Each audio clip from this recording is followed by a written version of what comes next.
My mate Lucas decided to headbutt the roll bar in one of his four-wheel drives, and it was because he was wearing his seatbelt incorrectly. Now I know that sounds like such a boring subject. You might be tempted to click off this video and go and watch something else that's really cool, but this video might very well save yours or one of your passengers' lives. So this is my mate Lucas. Now tell us, mate, what did you do?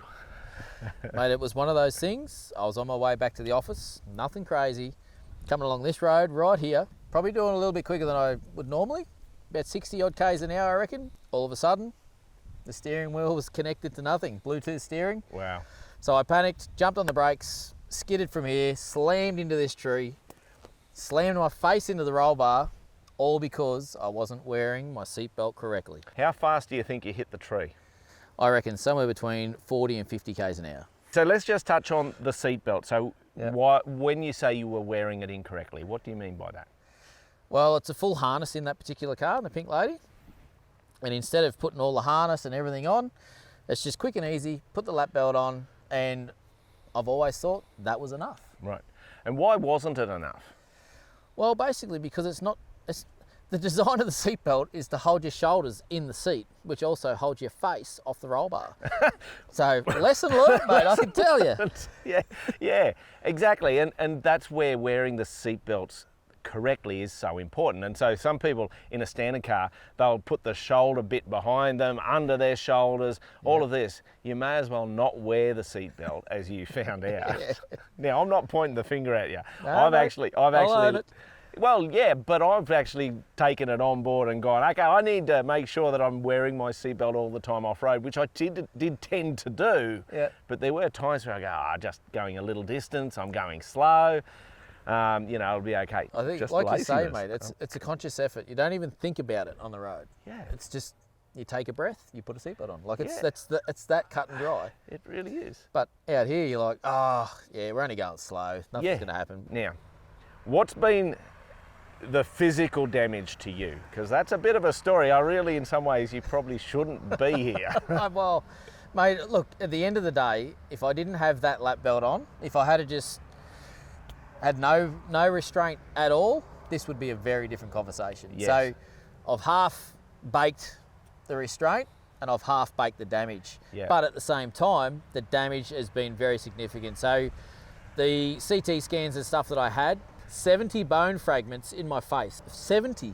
Like that's a lot. huge. It's a lot. This whole area. So my nose, pretty much like throwing a coffee cup at the tile floor, it just shattered. Like Yep. there was bits of cartilage and bone, and it was just all sorts of ugly. Lost a lot of blood. Yep.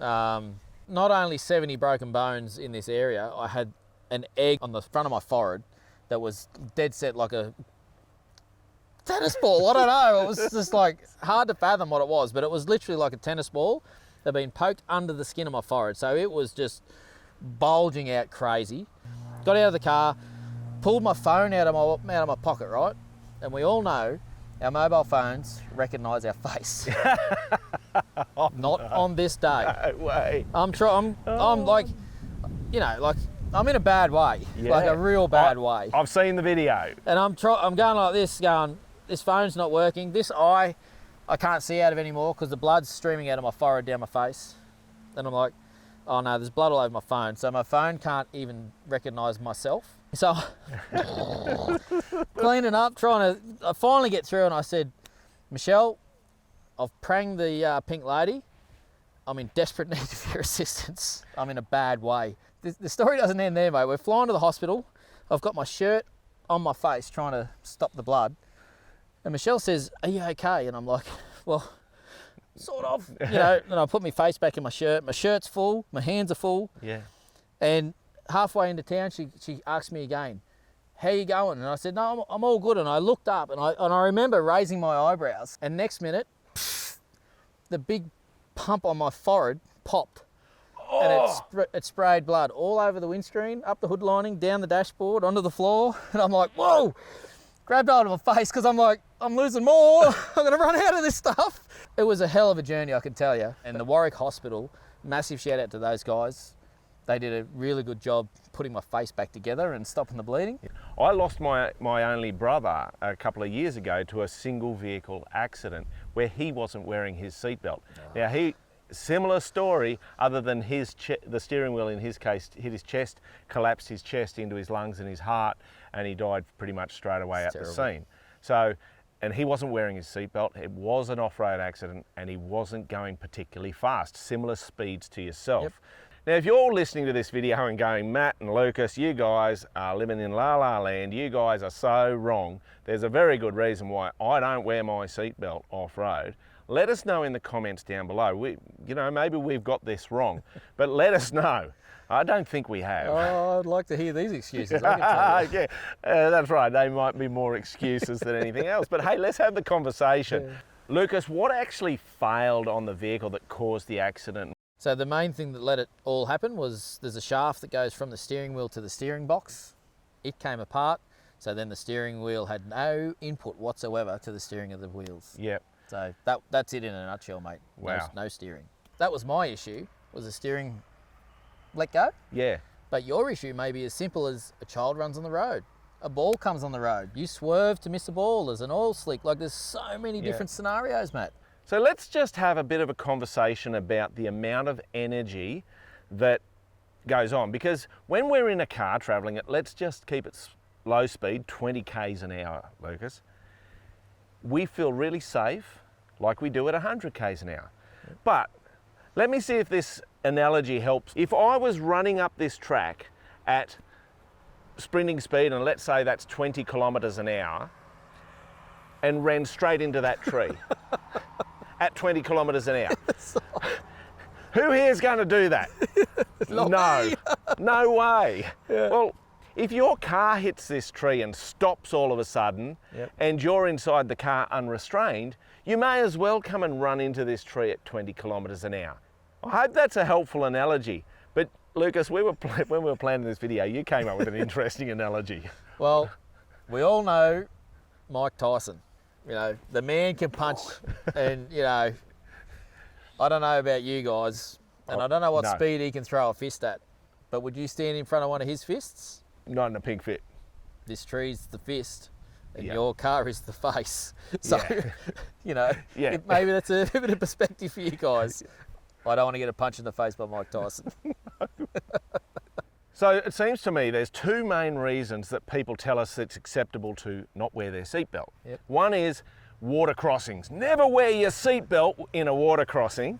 The second is you don't wear your seatbelt because it stops you being able to look out of the window of the car and see the wheel. Let's talk about the water crossing. Why do you think that's a bit of a strange excuse? Well, I think if you're planning to cross a water crossing and you don't want to put a seatbelt on because it's dangerous and it's high flow and your car could get washed away and you need to get out of the car quickly, why are you getting into that situation? If it's flooded, forget it. Why are you doing that crossing? It's just don't put yourself in the situation. Wait till it goes down. Yeah, because you're going to be in a car that gets washed off the causeway, down a river, getting tumbled, and I'm glad I haven't got my seatbelt on. Yeah, because you're just getting washed in the car. Really? Yeah, come on, people.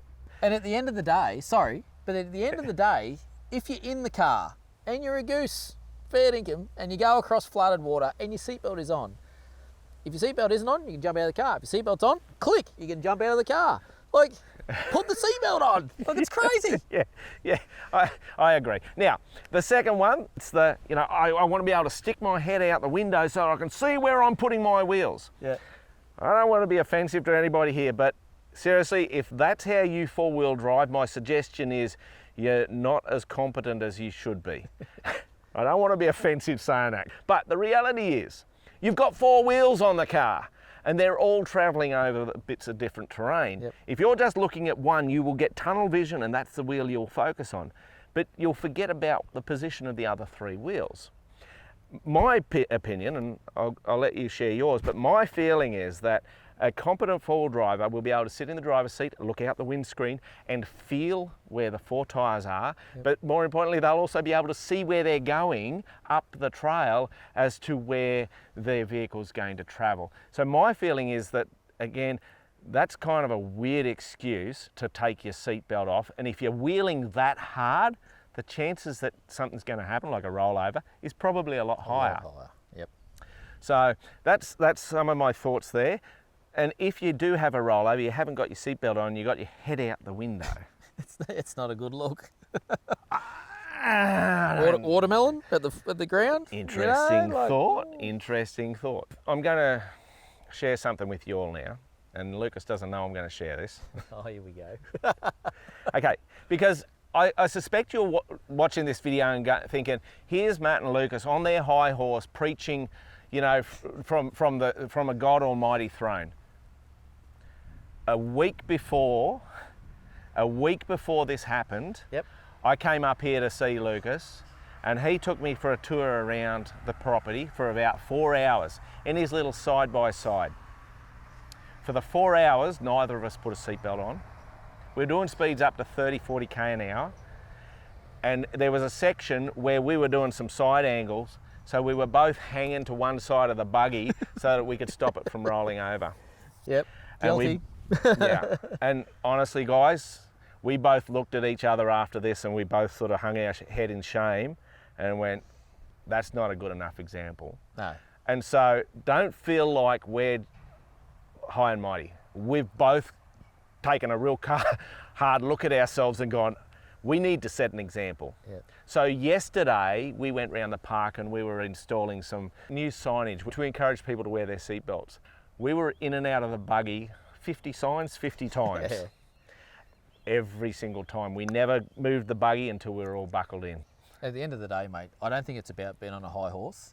No. It's about sharing the reality of the safety of a seatbelt. We're here as mates trying to deliver a message to save your life. It's up to you to listen to it. So guys, I'm Mad Matt, and that's Lucas. Stay safe on the trails.